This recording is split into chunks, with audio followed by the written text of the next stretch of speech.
حضرت ابن الجوزی रहमतुल्लाह अलैह फरमाते हैं कि एक दरवेश थे, हज़रत अबू हाशिम उनका नाम था.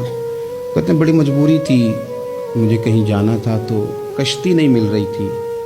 अचानक एक कश्ती गुजरने लगी तो मैं भी सवार होने लगा. तो मल्लाह ने मुझसे कहा कि ये एक साहब बैठे हैं, बड़े अमीर हैं, साथ उनकी कनीज़ है, इन्होंने मुझसे बुक कर ली है सारी की सारी. की अकीदा थी सालम करा लिया टांगा, वो सारी की सारी बुक कर ली है, तो मैं तो किसी को नहीं बिठा सकता. तो वो जो साहब बैठे थे बड़े सेठ आदमी थे, कहने लगे मियाँ आप किसी और कश्ती में. वो जो उनकी कनीज़ थी ना, वो कहने लगी चेहरे से कोई नेक आदमी लगता है, चलो इतनी सवारियों की जगह है, किसी कोने खुदरे में बैठ जाएगा, हमारा क्या जाएगा.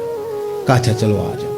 इतने मैं कोने में बैठ गया. थोड़ा रास्ता आगे गया, उन्होंने खाने का सामान निकाला, मुझे भी खिलाया, लेकिन खाते खाते मेरी नज़र पड़ी तो उसमें तो शराब के बर्तन भी थे माज़अल्लाह.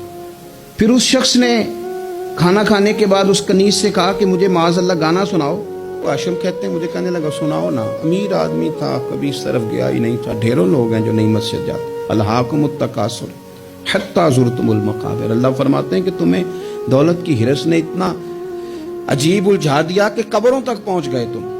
बहुत सारे लोग हैं कब्र में चले जाते हैं, मस्जिद में नहीं आते. तो कहते हैं मैंने उसे चंद आयतें सुनाई, उसकी तो कैफियत ही बदल गई. कहने लगा मौलाना जिंदगी बड़ी गुनाहों में गुजरी है, अब तौबा कर लूं तो मालिक माफ कर देगा.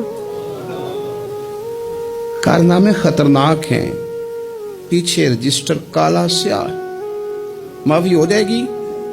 दौलत बड़ी थी तो फिर हमने भी शराब कबाब शुबाब में उड़ा दी सारी, माफ कर देगा.